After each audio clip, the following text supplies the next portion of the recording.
Bueno, buenas tardes para todos. Quería agradecer primero a la comisión, a los organizadores, porque yo me tenía que haber presentado también el lunes o el martes, pero recién pude venir presentarme hoy, así que muchas gracias. Bueno, lo que voy a presentar hoy son los santuarios de Hathor en Deir Bahari, itinerario de la barca de Amón en la bella fiesta del Valle. Entonces yo me centro en este trabajo en 3 puntos para mí importantes. Primero, el santuario de Hathor, ¿no? Cómo se va desarrollando el culto hathórico y cómo lo van tomando cada faraón para poder tomarlo como base de legitimidad. Que son construcciones, obviamente, que se hacen en un emplazamiento en especial que yo tomo de Deir Bahari. Y ahí relacionado con la bella fiesta del Valle, esta fiesta anual que tenía sus propias características.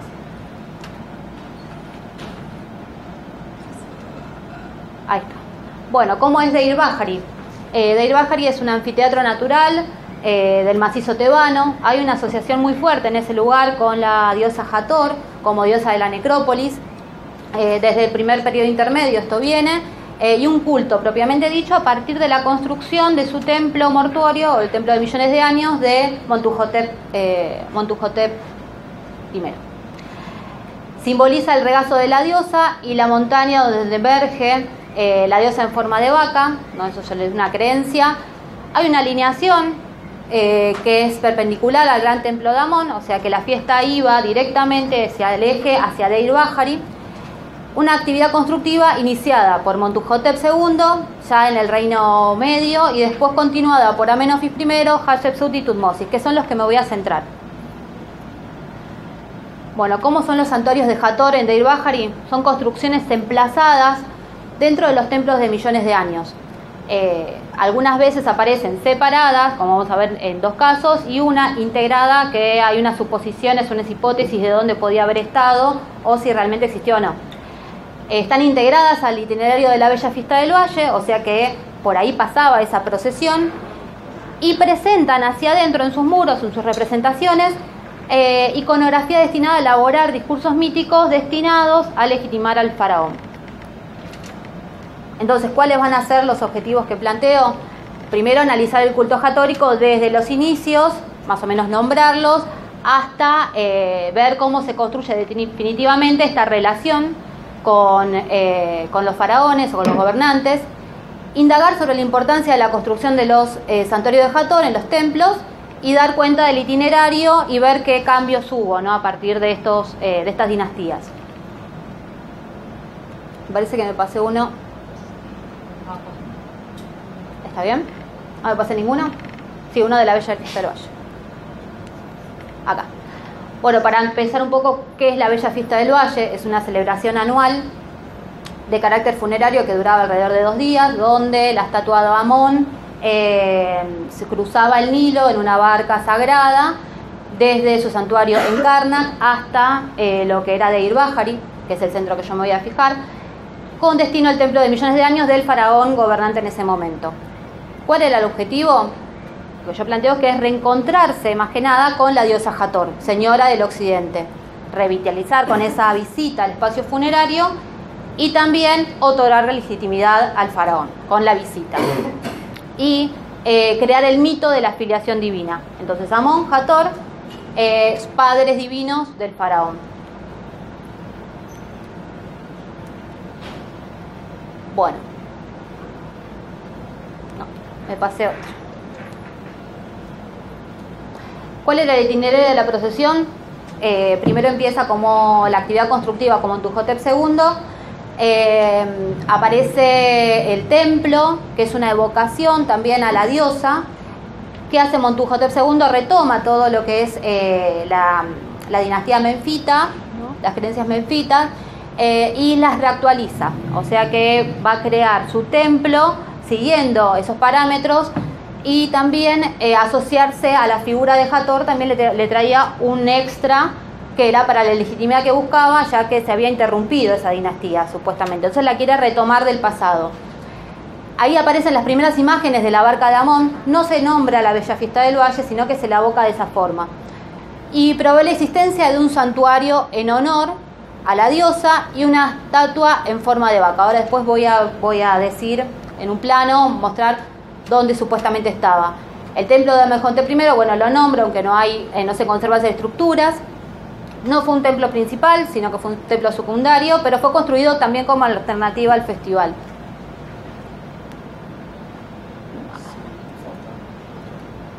No, falta uno. Hay algo que está mal.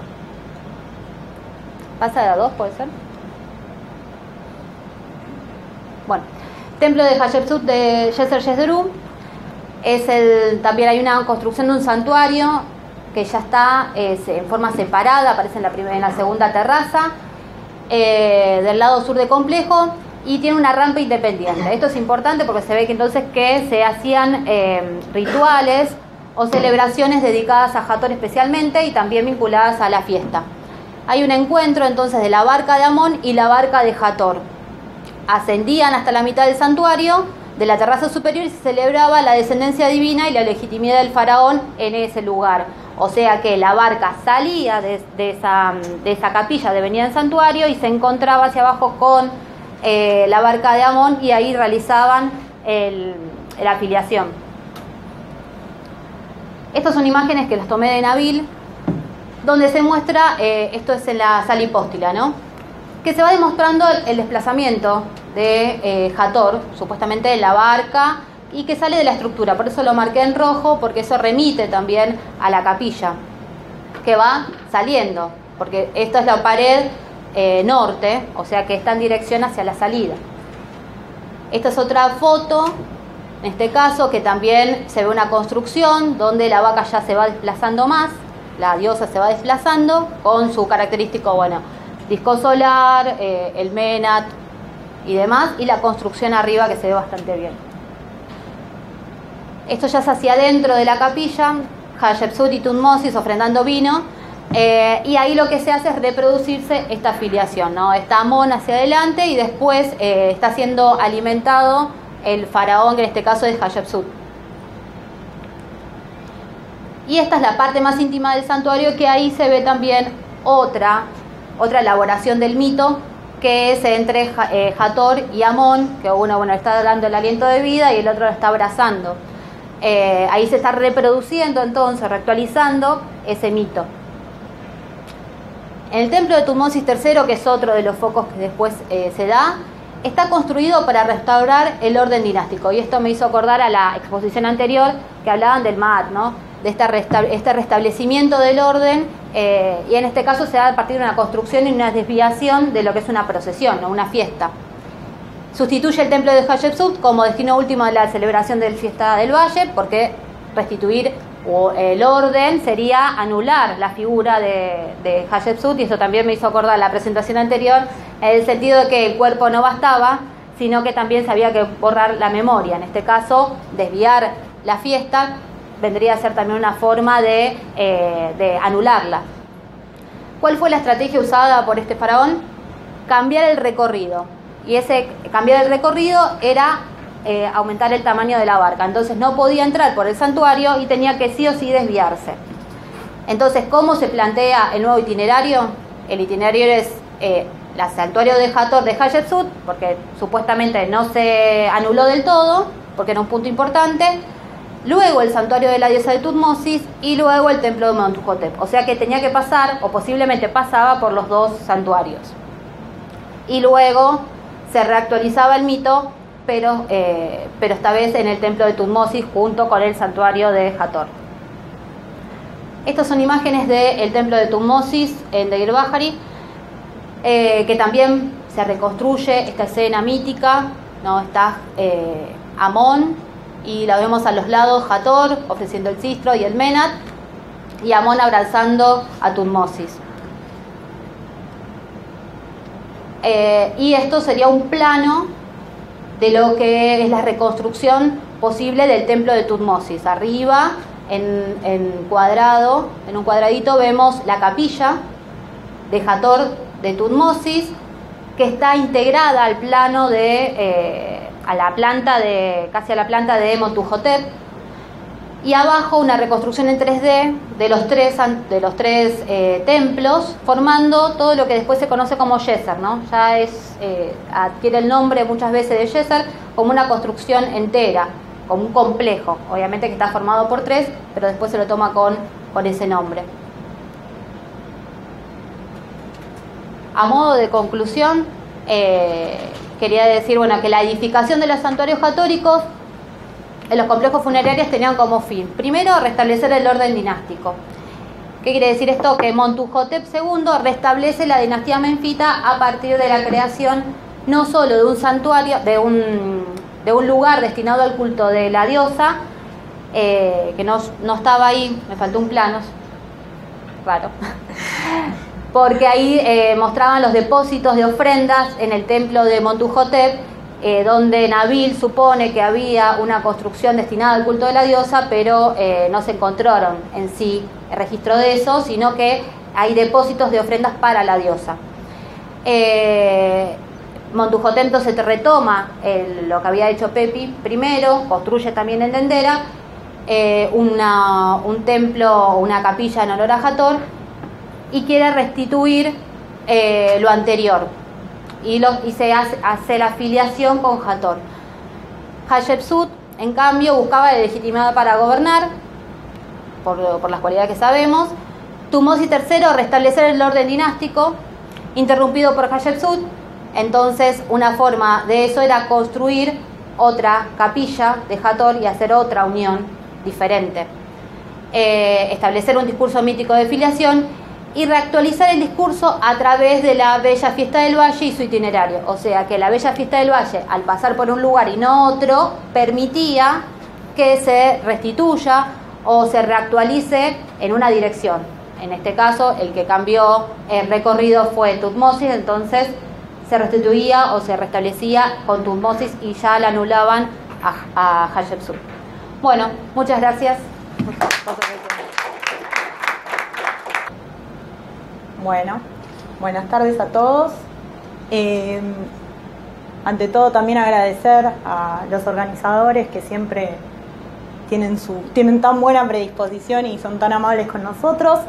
Este trabajo se enmarca dentro de un objetivo bien general, que es el objetivo de mi tesis de doctorado, que es comprender organizaciones territoriales planificadas desde el poder faraónico, tomando como ejemplo el emplazamiento de la ciudad de Amarna para así compararlos con los de Memphis y Tebas, pero tiene como objetivos específicos para este trabajo reconstruir la distribución espacial de los 3 sitios en ciertos periodos temporales, entender las relaciones de ruptura y continuidad que la reforma marniana sostuvo con periodos históricos anteriores y posteriores, y profundizar en cómo se resignificaron los paisajes a lo largo del tiempo. Estos objetivos específicos enmarcados dentro de este objetivo general van a ser muy, muy acotados y voy a tratar de hacerlo lo más apresurada posible. Ante todo, unas consideraciones previas que también vamos a pasarlas rapidito, que tiene que ver con cómo se tiene que abordar o cómo me tengo que proponer abordar la reconstrucción de estos paisajes, que tiene que ver con los distintos tipos de ocupación de los 3 sitios a los que yo me voy a dedicar. En cuanto a las ciudades de Memphis y Tebas, estamos pensando en una ocupación continua que data desde el Reino Antiguo hasta la actualidad.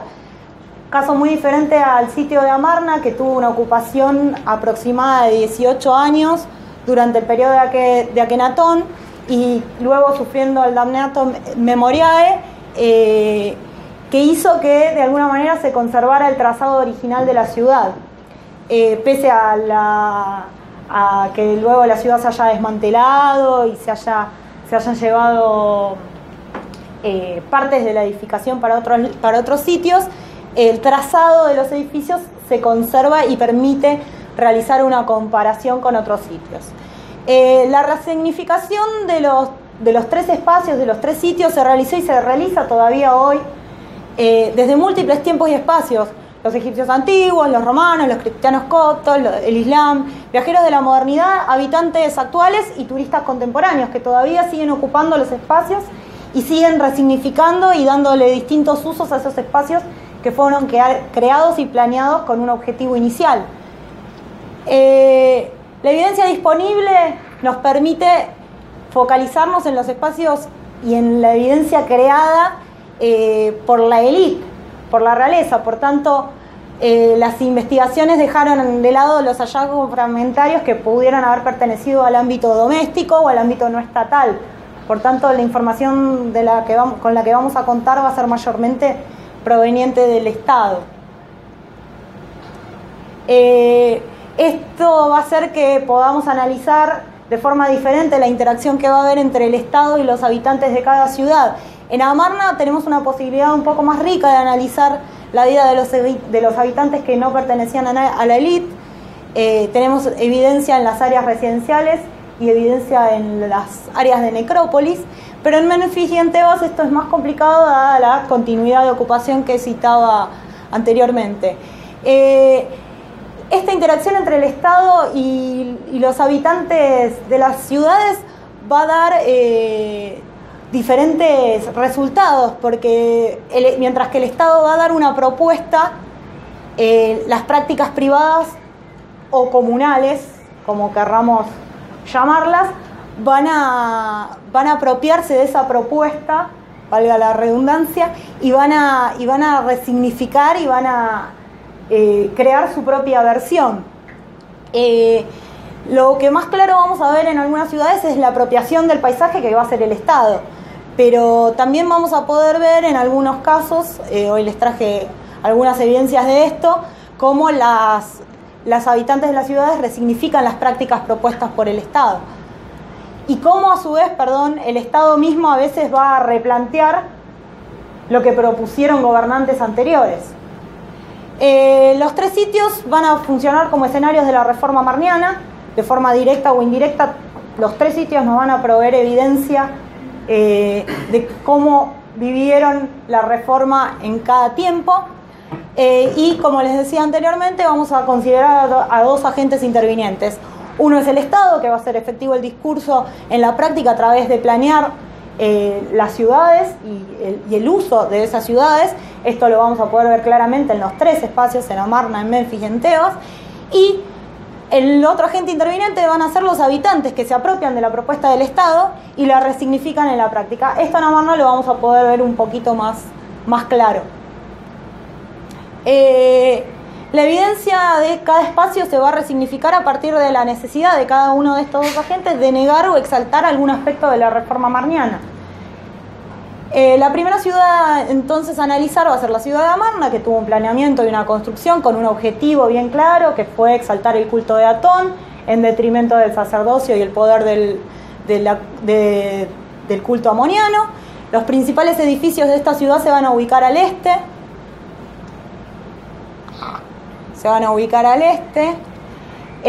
A 11 kilómetros por aquí vamos a tener la necrópolis real y la necrópolis de nobles, y de la ribera oeste vamos a tener el área de cultivo que proveía de alimentos a la ciudad central.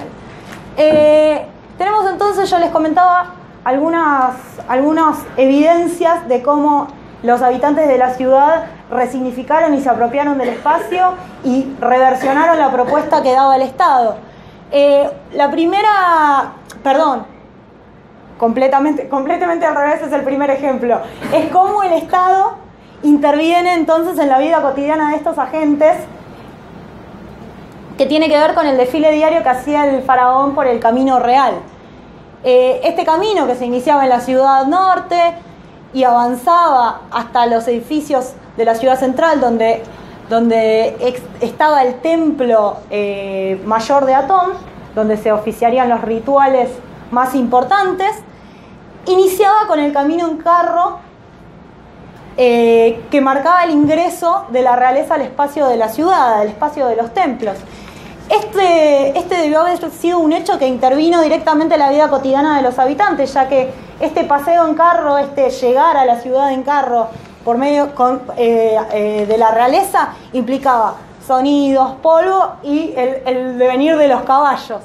Me pregunto si esto de alguna manera pudo haber marcado el inicio del día para estos habitantes de la ciudad y de esa manera intervenir bien directamente en su vida cotidiana. Otra Otra evidencia de cómo el Estado influyó directamente en la vida cotidiana y en la práctica de los habitantes fue el tipo de construcción de los templos atonianos, que como ustedes saben tenían construcciones abiertas. Acá les traje para que veamos. Mesas de ofrendas al aire libre, que contaban más de 1000 de ellas, y planteaba distintos niveles de acceso a los rituales.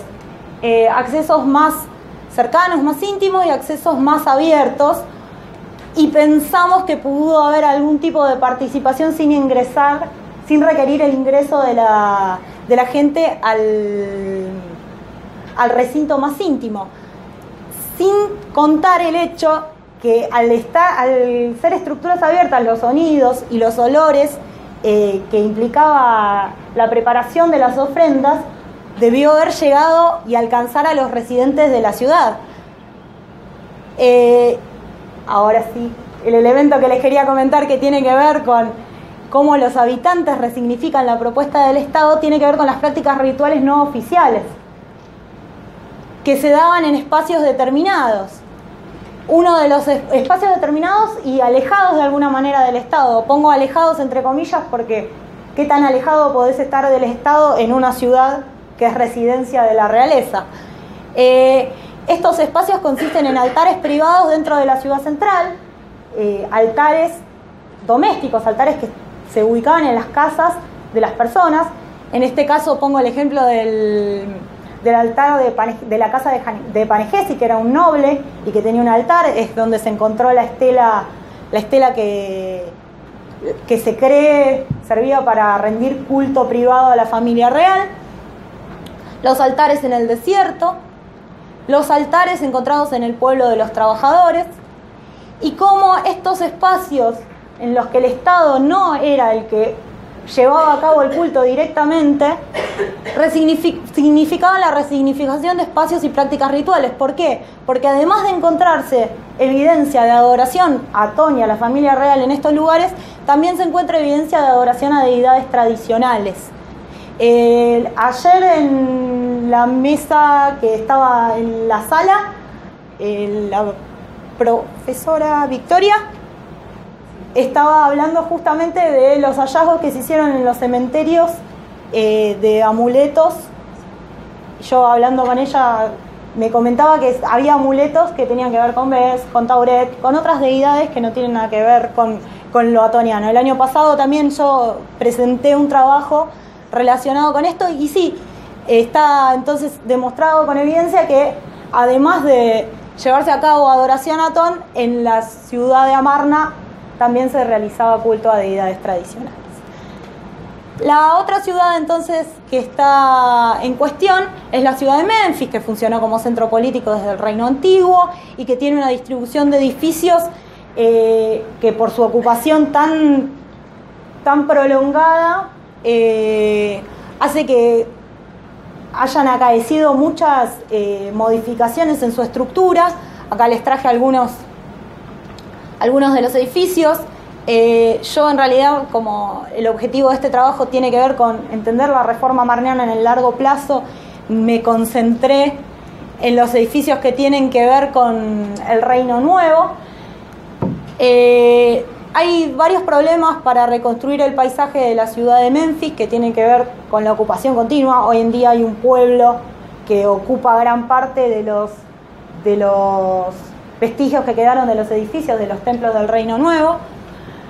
Las áreas que fueron tomadas, también entre comillas, para el desarrollo agrícola por parte de la población que habita hoy en día en Menfis. La cercanía con el delta del Nilo y que hace que las reiteradas inundaciones dificulten el análisis y la preservación. Hay un trabajo muy interesante de Umbury que pueden consultar sobre este asunto en específico. Menfis, como les comentaba, tuvo entonces una ocupación previa al periodo amarniano y durante el periodo amarniano, que tuvo que ver con el uso comercial. En la ciudad de Menfis también se me pasó un plano, como le pasó a Valeria. Hay hallazgos de un puerto que funcionó durante la dinastía 18 del Perú Nufer. Se atestigua el uso continuo de su necrópolis, previo a que Atón Hay enterrados en su necrópolis funcionarios de Amenofis III, y post-Akenatón, altos funcionarios menfitas como Maya, nodriza de Tutankamón, y es interesante resaltar que esta necrópolis funcionó en paralelo al auge de la necrópolis tebana. Fue restituida como residencia oficial luego del periodo amarniano por un edicto de Horemheb, y considero entonces también que en esta ciudad se pueden ver rastros de la reacción ramésida al periodo amarniano, pues se construyeron múltiples templos dedicados templos dedicados a Ptah, en un claro ejemplo de identificar a la ciudad con vestigios y con algo que lo puede identificar con las cuestiones más tradicionales de la religión egipcia. La última ciudad para comentarles es la ciudad de Tebas, que posee paisajes bien diferentes relacionados con las diferentes actividades que se llevan a cabo en una y otra ribera. Al este, los templos dedicados a Amón y a otras deidades de Karnak y Luxor, y al oeste el área de necrópolis con las tumbas de reyes, nobles y templos de millones de años.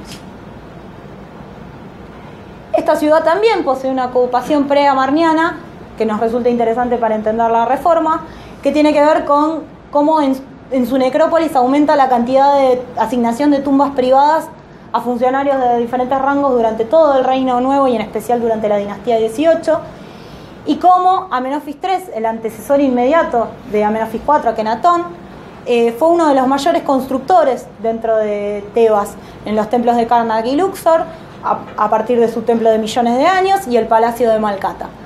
Esta ciudad también tuvo ocupación durante el reinado de Akenatón, con templos dedicados a Atón en el mismo complejo de Karnak, el más importante es el Genpatón, un arte típicamente amarniano que venía a irrumpir en la escena amoniana, mostrando el típico estilo con realismo, caderas anchas, rostros alargados, y marcando una competencia bien clara por el poder con Amón, intentando recentralizar el Estado.